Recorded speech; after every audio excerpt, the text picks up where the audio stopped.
नहमदहु व नुसल्ली अला रसूलिहिल करीम अम्मा बाद। औज़ु बिल्लाहि मिनश शैतानिर रजीम बिस्मिल्लाहिर रहमानिर रहीम। अस्सलामु अलैकुम व रहमतुल्लाहि व बरकातुहू। उम्मीद करता हूँ आप सेहत और ईमान की आला हालत में होंगे। अल्लाह तबारक व तआला आपको और आपके अहल खाना को हमेशा हंसता मुस्कुराता रखे। ख्वाबों की ताबीर में हमारा आज का मौजू है ख्वाब में नाखून देखना। अल्लामा इब्न सीरीन रहमतुल्लाह अलैह ने ख्वाब में नाखून देखने की कई मुख्तलिफ सूरतें बयान की हैं। हर सूरत की अलग अलग ताबीर बयान की है। मसलन ख्वाब में नाखून उतारना, नाखून टूटा हुआ देखना, ख्वाब में नाखून दराज देखना, ख्वाब में नाखून से दाढ़ी संवारना, नाखून सियाह और नीले देखना, नाखून गिरना या ख्वाब में नाखून लंबे होना।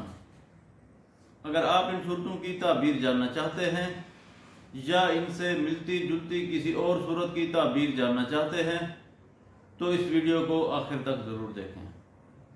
और अगर आपने अभी तक हमारे YouTube चैनल ख्वाब की हकीकत को सब्सक्राइब नहीं किया तो पहले सब्सक्राइब कर लें ताकि हमारी अगली आने वाली वीडियो आप तक पहुंच सके। अल्लामा इब्न सीरीन रहमतुल्लाह अलैह ने फरमाया है कि अगर कोई शख्स ख्वाब में देखे कि वो नाखून उतारता है तो इस ख्वाब की ताबीर यह है कि ख्वाब देखने वाला शख्स बीमारी और तंग दस्ती से निजात पाएगा, रिज्क और दौलत मिलेगी।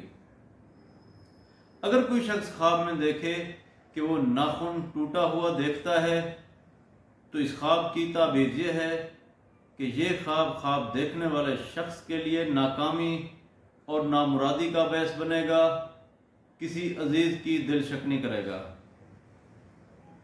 अगर कोई शख्स ख्वाब में देखे कि वो नाखून दराज देखता है तो इस ख्वाब की ताबीर यह है कि ख्वाब देखने वाला शख्स तंग दस्ती और बीमारी में मुब्तला होगा, तकलीफ उठाएगा।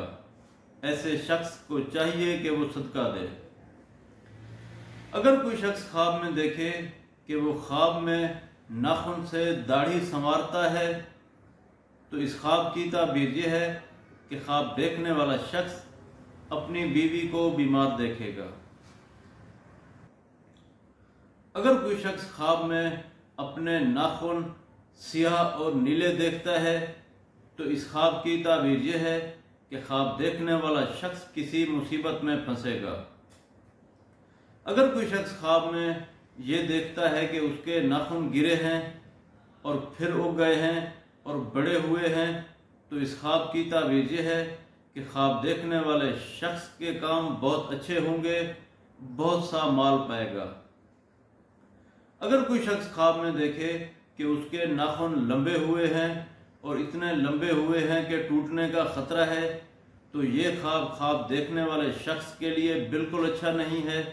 ऐसे शख्स को चाहिए कि वो सदका दे। अल्लाह तबारक व तआला से दुआ है कि अल्लाह तबारक व तआला हमारे ख्वाबों को हमारे लिए वैसे रहमत और वैसे बरकत बनाए। अस्सलामु अलैकुम व रहमतुल्लाहि व बरकातुहू।